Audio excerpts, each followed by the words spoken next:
Good morning. Well, I don't know what time I will post this video, but welcome to Loveland. You can call me LAR'RIS, and here I talk about I create content for lovers and sweethearts. I identify as a lover and a sweetheart, and if you do too, then maybe this channel is for you.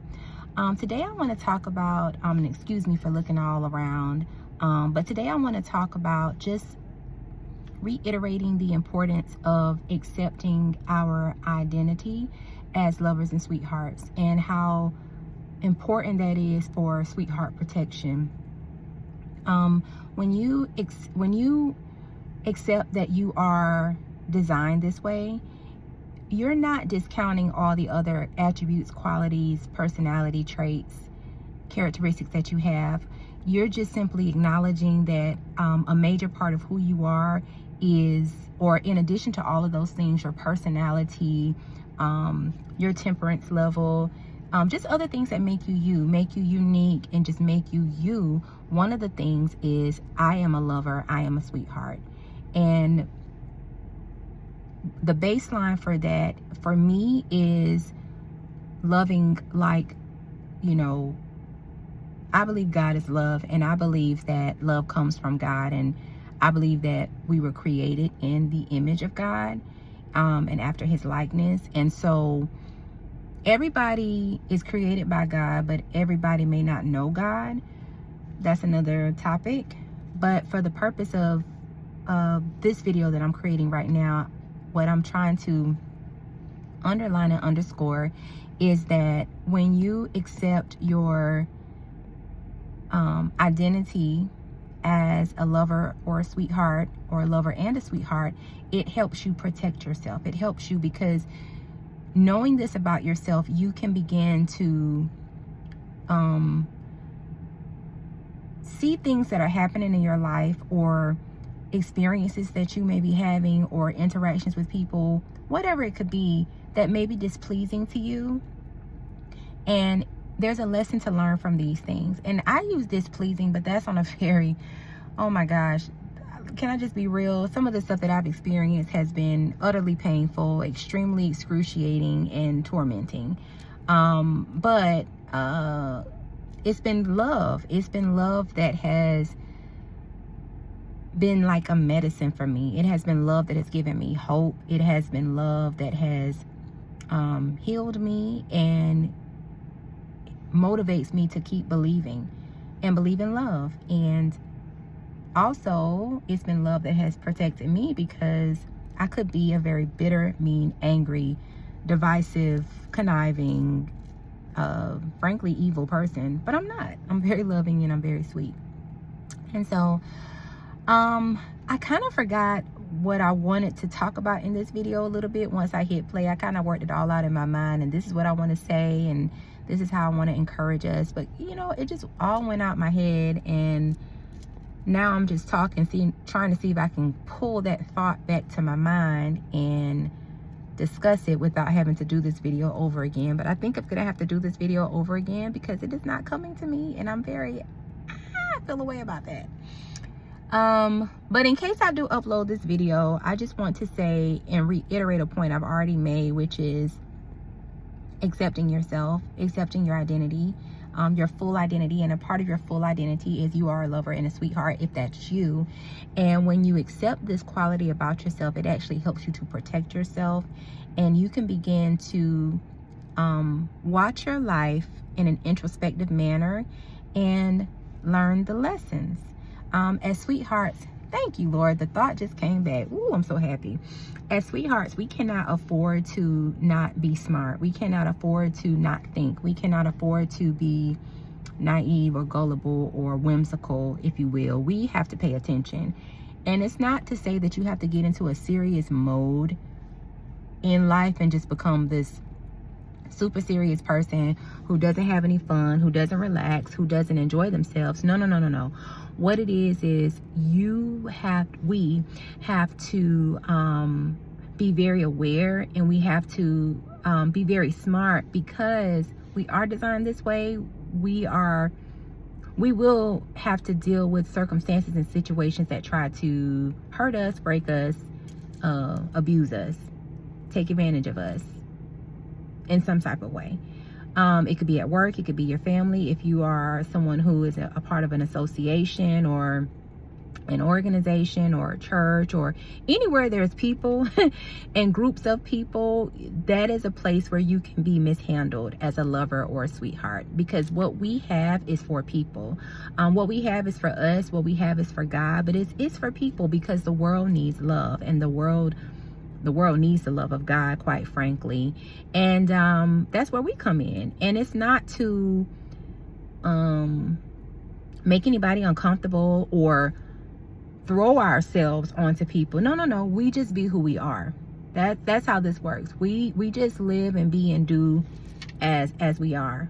We don't have to do anything extremely spectacular or special. Just our being is enough. We are lovers and sweethearts, so just our being is enough to enhance an environment, enhance a family, enhance a relationship, enhance a workplace, an organization, any place where you find yourself.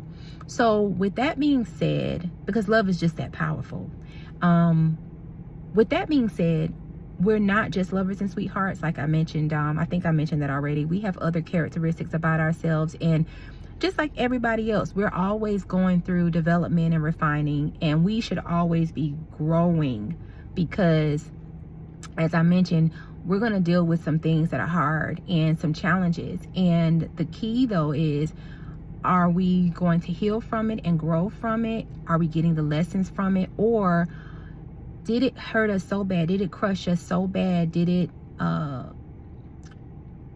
damage us so bad there that we are no longer lovers and sweethearts? We turn cold, we turn bitter, we turn angry, we turn mean. And I'm not talking about, you're going through something and or you're grieving or something, and you're having a time where you just, you're not your normal self. You might have an edge about you, and you don't feel like a loving person anymore. You don't feel like a sweetheart anymore, but it's because you're going through something. It's still there. You just need healing. You just need care. You just need support. I'm not talking about that. I'm talking about the switch that happens in people when they go through so much and they vow to change and become a different person because of what they've gone through. And that person could become a hard person, a hardened person, where your heart is just not as soft and pliable, where you're not tender-hearted anymore, and where you just no longer consider yourself a lover or a sweetheart. You have become cold because of what you've gone through. You have what people call a cold heart, and you're just different. And we don't want to be that. We don't want to become that. We want to remain who we were designed to be, and we want to grow in who we were designed to be. And so as we go through things in life, painful things, we have to slow down, become introspective if we're not already, and learn the lesson, get the information that we need so that we can grow from the situation, so that the situation will not turn us into someone we were never designed to be. So that's another part of protecting ourselves as lovers and sweethearts. As lovers and sweethearts, another way we protect ourselves is by being smart. And we may not be able to avoid everything that we go through, because some things is not on us. Some things we had no control over. Some things we just find ourselves in. And then there are other things that, yeah, we signed up for it. We put ourselves in a bad situation, a miscalculation, a misjudgment. We made a wrong decision or a bad decision. And sometimes that happens because we didn't know something that we needed to know. And then other times we may have been manipulated into that. But however we find ourselves in there, it does matter how you find yourself in a situation. But this little talk right now is not about that. This little talk right now is just about one of the ways to protect yourself as a sweetheart, as a lover, as a sweetheart, is to make sure you're being smart and paying attention to things that you're going through in life, and learning the lesson, trying to find the lesson. And when I say trying to find the lesson, not beating your head and, making it difficult for yourself. Like, what's the lesson? What was I supposed to? No. Just what happened? If you could do things differently, what would you have done? What do you see now that you didn't see before? What would you do differently in the future? Those types of questions. Like, but again, the key is, as we extract lessons, the key is get the lesson, but don't change you. Like, we have to be smarter without changing our essence. We have to be smarter to protect our identity, not to change our identity. The goal is to remain a lover and a sweetheart, not to change because of what we've gone through. So sweetheart protection involves, embracing your identity as a lover and a sweetheart. It also involves, as you go through things, even good things, but let's just be real. You learn a lot of lessons from going through hard things, painful things, difficult things. But getting the lesson